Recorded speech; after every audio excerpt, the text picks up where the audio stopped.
Muy bien, seguimos en La Mañana de Radio Nacional este viernes 10 de abril. Y Anita, ¿sabías cómo era el poblamiento? ¿Sabés en realidad cómo fue el poblamiento de La Pampa entre 1920 y 1970? No. Vos no habías nacido todavía. No, yo Muy todavía no había joven. nacido. Mis abuelos sí.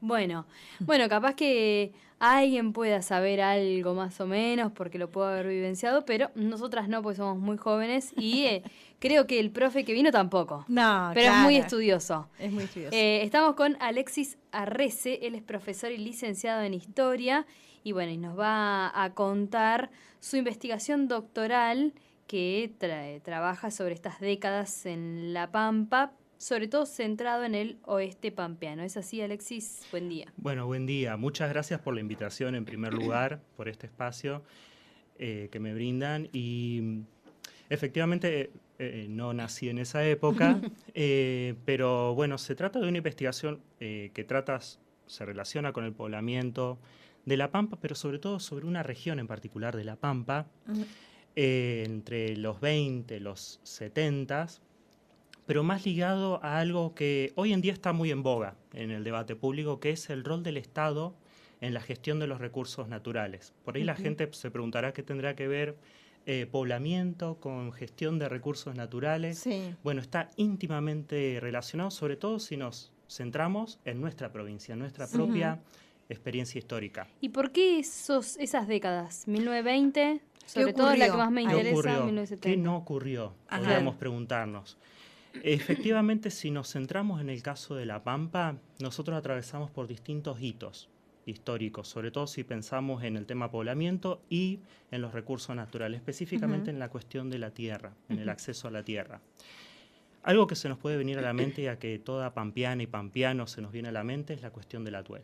¿Sí? El terrible despoblamiento, la desertificación que sufrió gran parte de nuestra actual provincia de La Pampa en esa época, sobre todo después de fines de la década del 40. ¿Sí? Y eso generó un profundo despoblamiento en gran parte de nuestro territorio que afectó también a la gestión de los recursos naturales, específicamente el acceso a la tierra. ¿Sí? Por ahí yo arranco en mi investigación a ver unas décadas previas justamente para ver cómo fue esa dinámica y sobre ¿Cómo todo fue ese cambio? Por ahí ¿Cómo nos quedamos venía? con lo que pasa ahora, lo que pasó después del corte del Claro. atuel, pero ¿cómo era antes La Pampa en el oeste? Claro, exactamente. Que esa sería como la primera pregunta que me hice a la hora de empezar esta investigación. Como le digo, mi investigación arranca por una cuestión muy, muy general, que es la regulación de los recursos naturales por parte del Estado. Algo muy amplio que está hoy en día en debate público, pero a lo largo de todo este periodo que veo es una cuestión que surge continuamente. Y podríamos decir que La Pampa, y en particular el oeste, representó o tuvo varias particularidades que hay que destacar, sobre todo para entender el proceso posterior de despoblamiento y el por qué tanto acento en esta región. Para que tengan una idea, La Pampa, después de la mal llamada conquista del desierto, el Estado Nacional incorporó alrededor, si se quiere, la superficie originaria del antiguo territorio nacional de La Pampa era de alrededor de 14 millones de hectáreas, ¿no? Que pasaron a estar bajo propiedad del Estado. Para principios del siglo XX, esa cantidad de hectáreas propiedad del Estado pasó a ser de 1.800.000. Ahí ya tenemos algo muy particular que es la excepción a la regla en relación con otros territorios como el Chaco, Formosa o los territorios patagónicos, que es la enorme privatización de tierras públicas que experimentó La Pampa. Ustedes dirán, bueno, ¿y esto cómo afecta al poblamiento? Afecta muchísimo. ¿Se vendieron o se entregaron esas tierras? Bueno, muchas se vendieron. Hubo un importante mercado de tierras, sobre todo en esta región, la de Santa Rosa, Toay, y también si vamos más cerca a zonas cercanas a localidades como General Hacha, Victorica, un importante mercado inmobiliario de tierras rurales. ¿Sí? Ahora bien, por un lado se daban estas compra y venta de tierras, sobre todo en zonas altamente productivas, pero había población, había gente poblando esas tierras, había migrantes que provenían de Córdoba, que provenían de Mendoza, que provenían del oeste de Buenos Aires, o también de esos repoblamientos que se estaban dando en territorios como Río Negro.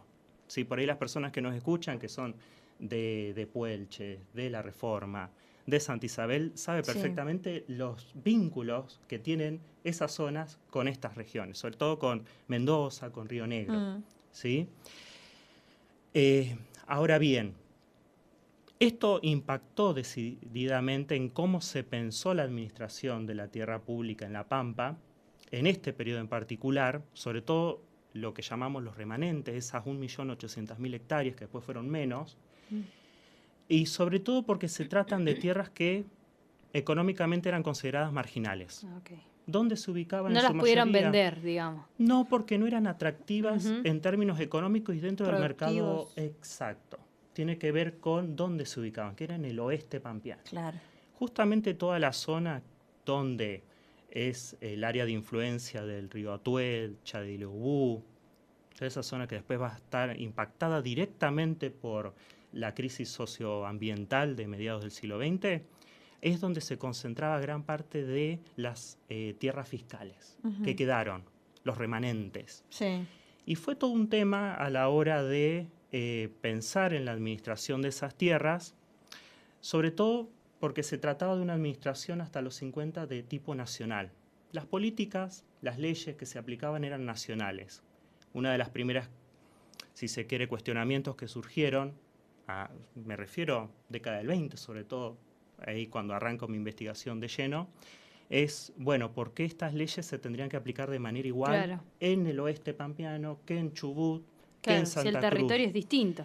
Completamente distinto y realidades completamente diversas, ¿sí? En temas de poblamiento, en temas migratorios, agroecológicos, sobre todo. Fue una de las principales críticas que surgieron. Y a la par tenemos la propia dinámica social de estos territorios. Si lo pensamos en el oeste, un oeste donde había y hay hasta el día de hoy diversos actores, inmigrantes transatlánticos, migrantes de provincias, poblamientos indígenas que sobrevivieron a la llamada conquista del desierto, tenemos un combo bastante particular que también incidió en las formas de acceso a la tierra. Y donde el Estado estaba bastante alejado. Claro. ¿Sí? Nosotros le llamamos intersticios, que en pocas palabras sería la distancia entre lo que el Estado se proponía y lo que pasaba en la realidad concreta de principios del siglo XX. Todo bien hasta ahí, en el sentido de cómo era el panorama más o menos sintético, no sé si estoy siendo un poco rápido. No, vas bien. Pero por el otro lado, todo este panorama donde también había un importante desarrollo ganadero en esta zona, se vio interrumpido definitivamente con el corte del Atuel. Sí. Pero ojo... Y este corte, y para de paso ir preguntándote, este corte del Atuel se podría leer, no sé si es en base a tu investigación, pero digo por ahí para analizarlo, es en base también a esto de que era como una zona donde el Estado casi no llegaba, no se pudo vender. ¿Crees que si esas tierras no hubiesen sido fiscales, si hubiesen sido privadas, así de venta, digamos, con un mercado inmobiliario, el corte del Atuel no hubiese sido...? Bueno, ahí hay mucha literatura, bibliografía al respecto porque es un gran debate. Es como que hay distintas perspectivas, ahí son otros las investigadoras, los investigadores que han indagado más en eso, pero la realidad es que ahí tiene que ver más que nada con el tema de cómo se gestionó el agua, es decir, cómo se administró el agua en la cuenca superior, es decir, en el sur de Mendocino, que es donde nace el río Atuel, básicamente. Sí. Donde ahí había diferentes tipos de emprendimientos privados con fuerte incidencia en el Estado provincial mendocino, eso es algo analizado desde hace muchas décadas y que tuvieron una fuerte incidencia en, es decir, un importante efecto sobre cómo se controlaba el agua y que tuvo efectos muy nocivos hacia la cuenca inferior, es decir, hacia la Pampa. Es decir, cuando hablamos de los cortes del río, del corte del río, pensemos que ya desde principios del siglo XX, es decir, década de 1910, para que nos ubiquemos, ya había reclamos de que había taponamientos a los distintos arroyos. Bien. Eran taponamientos desarrollados por empresas privadas. Es como decir, bueno, si el agua corre por mi lugar, yo listo, tapo porque esto es mío. Entonces eso ya sucedía. Exactamente, y bajo el amparo estatal, porque esto no es menor. Claro. ¿Sí? Sí, la privatización podría haber generado algún cambio en esa zona y es muy difícil de saber porque Ser igualmente... futuristas, digamos, en aquel momento Y que se además podría saber. porque si nos ponemos a pensar, sobre todo en la región de Santa Isabel, pensemos en esa zona donde había bañados, había una densidad poblacional, productiva muy importante para ese momento, también hubo un importante mercado inmobiliario. Es decir, no es que en estas zonas no existiera estas transferencias de tierra.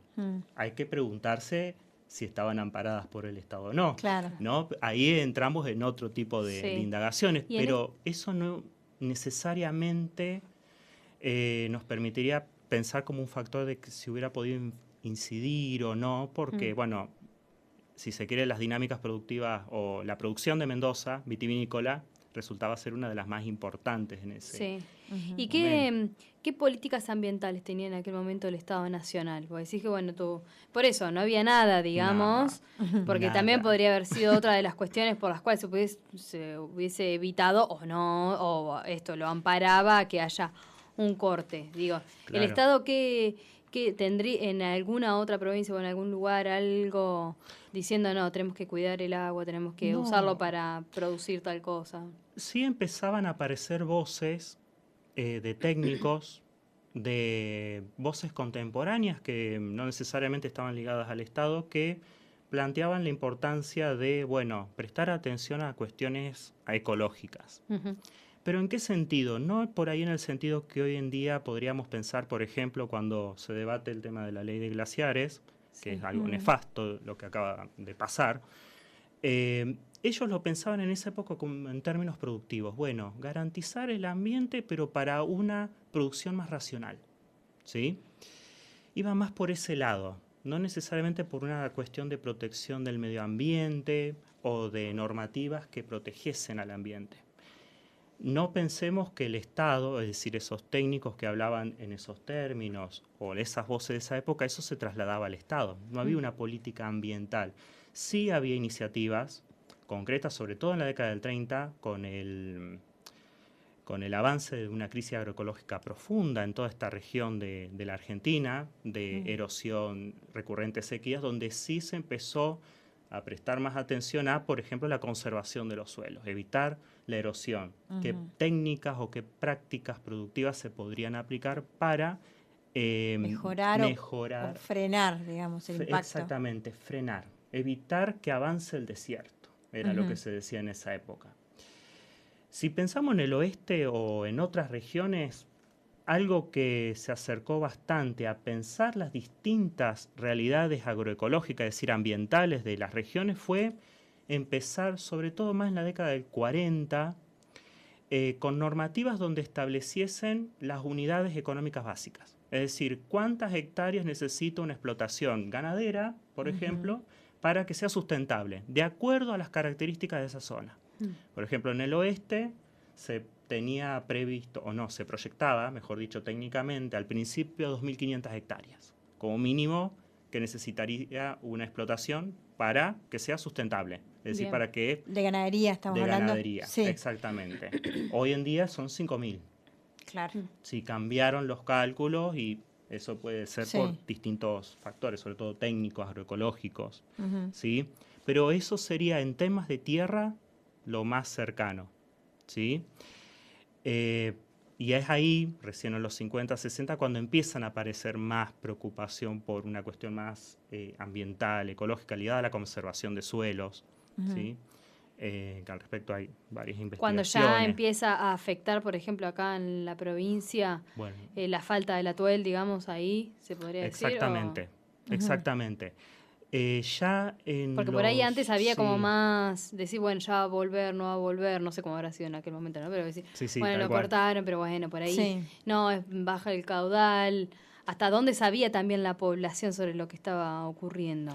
No, tal cual. Bueno, la población local era muy consciente y fueron los primeros en reclamar, ¿sí? Sobre todo la zona de Santa Isabel y después todos las que habitaban y los que habitaban la zona fueron los inmediatamente conscientes y que se vieron obligados a emigrar. Por ejemplo, localidades como de donde vengo, que es General Hacha o Victorica, gran parte de la población proviene de esa zona y muchos migraron por efecto de la desertificación consecuente, es decir, que generó el corte. ¿Y cómo se fue dando esa migración, digamos? ¿Fue de acuerdo a, digamos, algún momento en especial, digo, a partir del corte, pero hubo oleadas o...? Sí, básicamente después del corte del río Atuel y esa consecuente desertificación, es como que hubo todo un proceso migratorio bastante interesante en el sentido de que muchos fueron a los grandes centros urbanos de La Pampa, en ese momento General Hacha, Victorica y sobre todo Santa Rosa. Y después muchos también se fueron a zonas aledañas. Vieron que al principio les comentaba que hubo una importante migración de mendocinos, de gente de Río Negro. Bueno, muchas personas también empezaron a emigrar hacia esta zona, sobre todo el sur de Mendoza, Colonia Alvear, en el caso de Río Negro, el Alto Valle del Río Negro, sobre todo si pensamos población del departamento Curacó, el sur de Puelén, ¿sí? Hay todo como una suerte de migración que en principio serían las zonas más cercanas. Sí, claro. ¿Y esas tierras, a quiénes se las dejaron? Bueno, ¿qué pasaba con las tierras? Ese era el tema. Hay un dato interesantísimo, porque por un lado estamos viendo toda esta situación de despoblamiento, de cómo se da, de crisis productiva, pero en el caso de las tierras hay algo particular porque va a ser una cuestión constante de La Pampa. Vieron que yo les dije que al inicio las tierras públicas que quedaron en manos del Estado a principios del siglo XX eran de 1.800.000. Después eso bajó a 1.600.000 aproximadamente, década de 1920. Llegamos a 1960, tenemos un discurso de Amit que habla de que es importante conocer... El gobernador de ese entonces. Exactamente, el gobernador de ese entonces, Ismael Amit, 1960, en un discurso señala la importancia de conocer más sobre esas tierras. ¿Cuántas eran? 1.600.000 también. Es decir, tenemos una constante de que esas tierras quedan como públicas, sin una distribución clara, porque también se planteaba que faltaba información sobre quiénes la habitaban, quiénes la poblaban. Había gente que vivía igualmente ahí, había pobladores, digamos.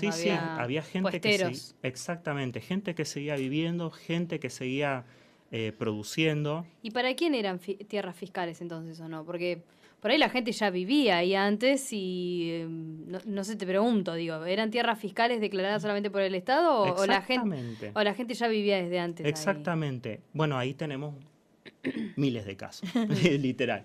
Pero bueno, justamente eso es una de las cuestiones que surge, porque estamos hablando de población que si bien o algunas son descendientes de las poblaciones indígenas, como mencionaba al principio, pero otras que se fueron asentando a fines del siglo XIX, principios del XX, y que sus familias estuvieron más de 20, 30 años allí. Entonces, ¿cómo le puedes decir a esa persona que, por ejemplo, tiene que desalojar porque no le pagó el canon o el pastoreo al Estado? Claro. Ahí entonces entra en cuestión el tema de los derechos, ¿no? De posesión, de propiedad, es decir, si esta tierra la poseo o no. De si hecho, te conviene estar ahí o no, si conviene pues tenés que pagar el canon al Estado. Exactamente, y ahí encontramos, pero miles de casos. Ahí es como que imposible de abarcar en una sola cuestión, en una sola breve descripción me refiero. Sí están los casos de los puesteros que hace años que vienen luchando por el título veinteañal, que eso han hecho interesante trabajo desde la geografía. Sí, que algunos han tenido, digamos, sí, claro, han salido exactamente. Públicamente. Sí. Exactamente. Y después tenés otros casos donde, si se quiere, que son los casos que le presto por ahí atención, que son los de posesión veinteañal que logran la propiedad. Es decir, que el Estado en los 70, en periodo para que se ubiquen la época de Regasoli, que fue gobernador entre el 73 y el 76, o incluso un poco antes, logran acceder a la propiedad. Hoy en día es un reconocimiento, es una política de Estado, digo, también. Exactamente, donde se reconoce una posesión de más de 20 años. Se reconoce que el poblador auténtico, el productor auténtico, como se empezaba ya a gestar desde los 40 ese discurso, se le reconoce que tiene derecho a esa tierra. Claro. ¿Sí? Y que además reconocer ese derecho a la tierra sería uno de las medidas que permitirían evitar que esta migración, que este éxodo poblacional siga profundizándose. Exacto. Como ven, todas estas cuestiones que vemos, que estamos mencionando, que pueden parecer como medias aisladas, en realidad están conectadas, porque incluso cuando se empezó a pensar la cuestión de la tierra o se redefinió el pensamiento sobre la cuestión de la tierra más en los 40, en los 50, se pensaba en esto, bueno, sí, el poblador auténtico que está en esas tierras tiene derecho a la misma, a acceder a la propiedad de la misma. Pero en el caso de La Pampa tuvo la particularidad de que se veía también a esa medida o a esa política como una posible vía para evitar que se siga yendo la gente, básicamente. Obviamente esto en la práctica fue variable, obviamente hubo muchas familias que lograron el reconocimiento y permanecieron, pero otras por las propias fuerzas de la situación, desertificación, caída productiva, catástrofe ambiental, se tuvo que ir. Pero después, bueno, aparecen casos que he visto a lo largo de la investigación, sobre todo expedientes administrativos, pero de los más diversos, desde personas que lograron mantenerse esos 20, 30 años en esas zonas afectadas, con momentos de alta morosidad, es decir, deudas, le debían al Estado pagar el canon. No sé si nos suena algo a día de hoy, temas del endeudamiento personal. Pero bueno, en ese caso, personas que no podían pagar el canon, el arrendamiento al Estado de esas tierras fiscales, pero sin embargo hubo una política de tratar de mantener que esas personas se les condonase la deuda. Para que se quedaran, digamos. Exactamente. Y otras personas que aparecen, yo digo así, que aparecen en los expedientes y después desaparecen. Y que uno después tiene, años después, conocimiento de que esa persona se fue, falleció, que dejó una familia. Un caso que a mí un caso que a mí me llamó la atención, no voy a decir nombre ni nada, pero es de una mujer migrante que tenía como 5 hijos menores de edad. Para que se ubique en la zona sería más hacia el sur de Puelches, para que se ubique la gente, que había accedido al arrendamiento de una tierra fiscal por intermedio de otra persona que firmó por ella, es decir, presumiblemente analfabeta, que aparece en los registros por alrededor de 20 años. ¿Sí? Es decir, una mujer titular de derechos de usar esa tierra fiscal, lo cual ya es algo para destacar. Migrante, además, inmigrante. Pero que después en los registros públicos desaparece y uno se entera por el propio expediente que años después un pariente así lejano, así aparece en la documentación, informa que había fallecido y que había dejado a sus hijos menores de edad a cuidado de ella. Claro. ¿Hacía cuánto que había fallecido, digamos, ¿no? ¿Hacía cuánto? ¿Qué pariente era también? Claro. Que firmaba por ella, pero a la vez después informaba. Situaciones así donde esto habla también de la complejidad a la hora de las políticas de tierra. Por un lado, sí, lo que se planteaba desde el Estado, los objetivos iniciales, pero posteriormente pasaban estas situaciones ya más humanas, más de tipo familiar, más micro. Sí. En un contexto sumamente adverso, porque a todo esto no nos olvidemos que son personas que habitan en zonas áridas, que dependían del río para poder producir, y todo lo que pasa, cualquier cambio en esa situación los afectaba definitivamente. Wow. Bueno, estamos hablando con Alexis Arrese. ¿Ya sos doctor o estás por presentar tu tesis? Sí, esa es una pregunta que... que duele. Dolorosa. No, pero es un chiste que incluso nos hacemos entre colegas. Claro. Sí, casi, ya desde el 2019 que empecé esta investigación doctoral. Y espero este año, si distintos factores lo acompañan, bueno, poder tener alguna noticia más positiva al respecto, es decir, poder finalizarlo. Ojalá. Sobre todo en un contexto como el actual, que para muchos de nosotros no es muy difícil. En el medio, creo que las personas que nos escuchan en este momento lo van a entender perfectamente, de esta necesidad de rebuscarse día a día para poder sustentarse. De pensar a llegar a mitad de mes, no ya como antes decíamos llegar a final de mes. Y todos nosotros que estamos en la investigación doctoral o hacemos distintos tipos de investigación en distintas instancias, bueno, estamos atravesados por la cuestión económica. Para que se den una idea, un docente con cargo simple universitario, soy docente universitario, Sí. no lo dije, como otros colegas míos, un cargo simple apenas llega a los 300.000 pesos al mes. Y con eso tiene que pagar servicios, alquiler, y eso implica necesariamente rebuscarse. ¿Sí? No es que no nos rebusquemos, no es que no nos deslomemos.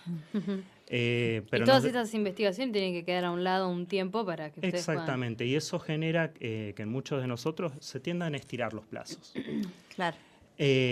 Lo cual obviamente para nosotros no es algo gratuito, no es algo grato, y necesariamente, pero igual hay algo que nos impulsa a seguir. ¿Sí? No es que no tengamos, ¿cómo se dice? Mucho para la docencia. voluntad. Voluntad. Sí, No, claro.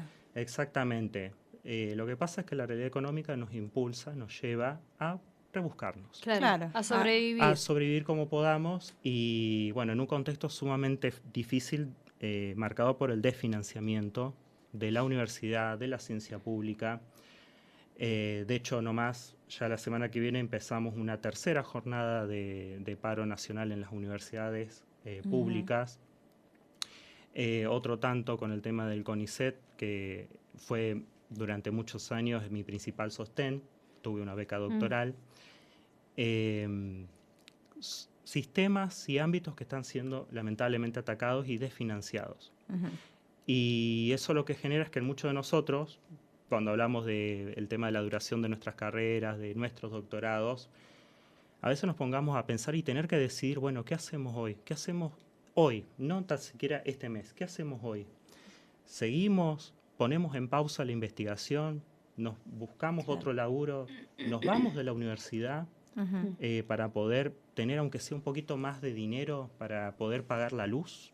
Exacto. Yo entiendo que las personas que nos escuchan del otro lado lo van a entender perfectamente porque lamentablemente es algo que está siendo demasiado general. Sí. Si uno lo nota. Y que nos pasa a todos también. Exactamente. Así que, pero bueno, ojalá, Alexis, que puedas terminar tu doctorado. Este año. Sí, todo por se mejore favor. porque a nosotros nos encanta aprender sobre la historia pampeana, en este caso sobre el poblamiento de nuestra provincia entre 1920 y 1970, sobre todo en el oeste provincial. Así que agradecemos al profesor y licenciado en Historia, casi doctor, Alexis Arrese, por venir a nuestro estudio. Gracias, Alexis. Muchas gracias, muy amables. Gracias.